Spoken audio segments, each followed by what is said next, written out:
सिर्फ इसलिए क्योंकि लोग शरीर पर इतने केंद्रित हैं। वो हमेशा सोचते हैं आध्यात्मिकता बनाम सेक्सुअलिटी, इनका कोई संबंध नहीं है, वो आपस में जुड़े नहीं हैं। एक शरीर का है, दूसरा एक अलग आयाम है। ये सिर्फ इसलिए क्योंकि दुनिया के धर्म, नैतिक स्कूल और नीतिवाद स्कूल हमेशा उसके खिलाफ बोलते हैं। इसलिए ये लोगों के मन में इतना बड़ा मुद्दा हो गया है कि वो सोचते हैं कि परे के बारे में कुछ जानने का एकमात्र तरीका ये है कि आप इससे दूर रहें, क्योंकि कहीं ना कहीं आप एक इंसान की सरल बायोलॉजी को समझ नहीं पाते।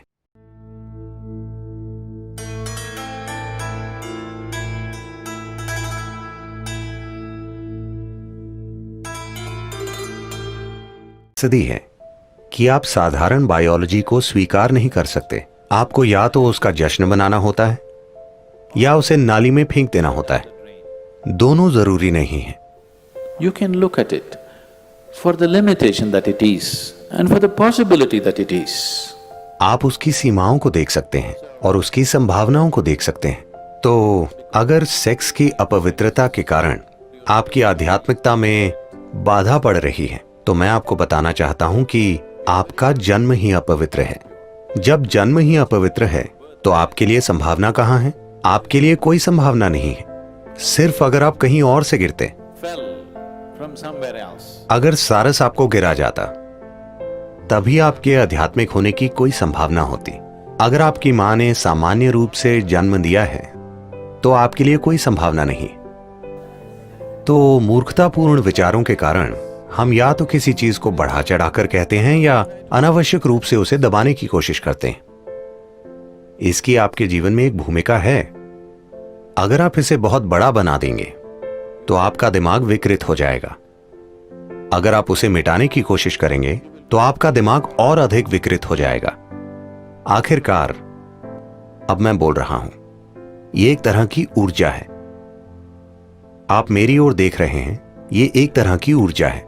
आप मुझे सुन रहे हैं, ये एक तरह की ऊर्जा है। ये एक ही जीवन ऊर्जा की अलग अलग अभिव्यक्तियां हैं, है ना? अब सेक्सुअलिटी भी उसी ऊर्जा की एक अलग अभिव्यक्ति है। अब व्यक्ति को तय करना है कि उसकी ऊर्जा का कितना हिस्सा वो किस दिशा में भेजना चाहता है, क्योंकि आखिरकार आपकी ऊर्जा सीमित है ना?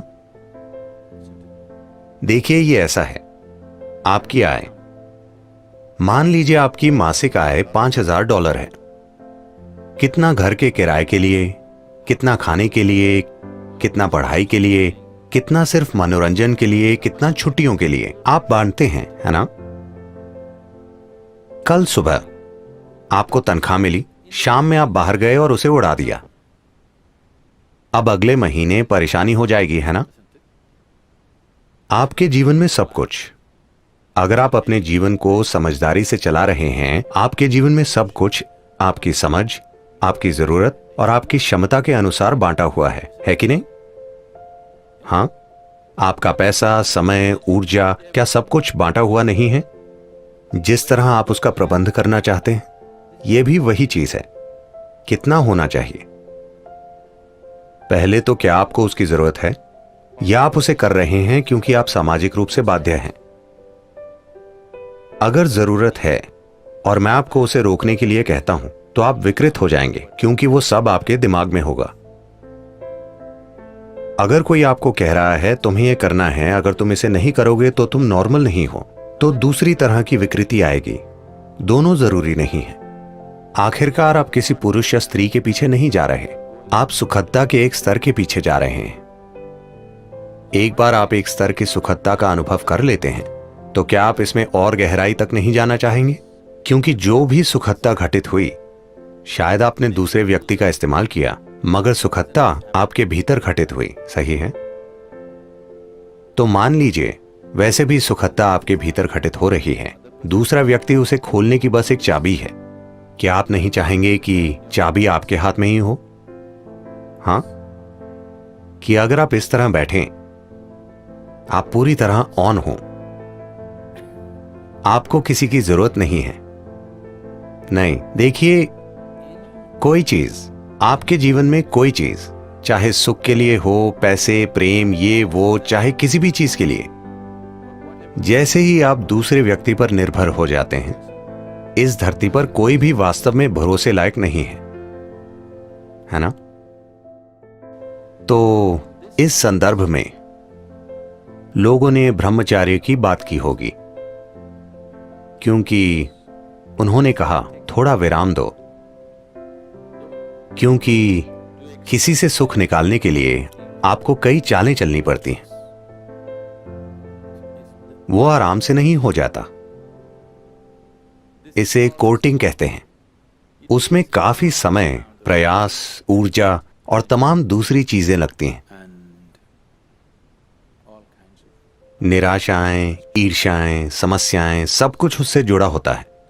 तो किसी ने कहा उन चीजों से थोड़ा दूर रहकर देखो कि क्या इसे आंतरिक रूप से पैदा किया जा सकता है, और फिर लोगों के साथ रहना आपके प्रेम के कारण अधिक होगा, आपकी जरूरत के कारण नहीं, जो निश्चित रूप से लोगों के साथ रहने का एक बेहतर तरीका है ना? यह निश्चित रूप से दूसरे इंसान को सम्मान देने का बेहतर तरीका है कि नहीं? इस पर थोड़ा ध्यान दीजिए।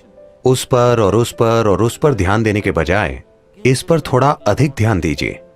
जितना आनंद कोई दूसरा आपके लिए पैदा करेगा, ये उससे कहीं ज्यादा आनंद पैदा कर सकता है। ये इस पर निर्भर करता है कि हमने खुद को क्या रूप दिया है। अगर हम शानदार मनुष्य बन जाएं तो ये एक चीज है।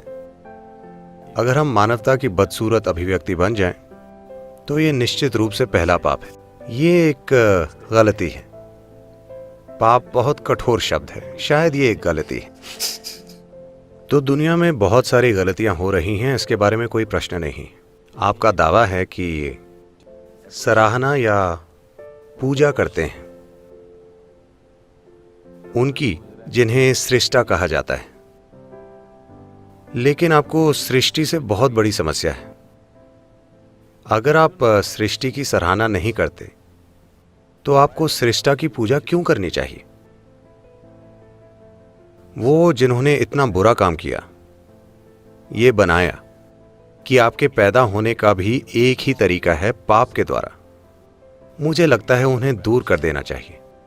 नहीं, ये एक जबरदस्त तरीका है लोगों को हमेशा गुलाम बनाकर रखने का।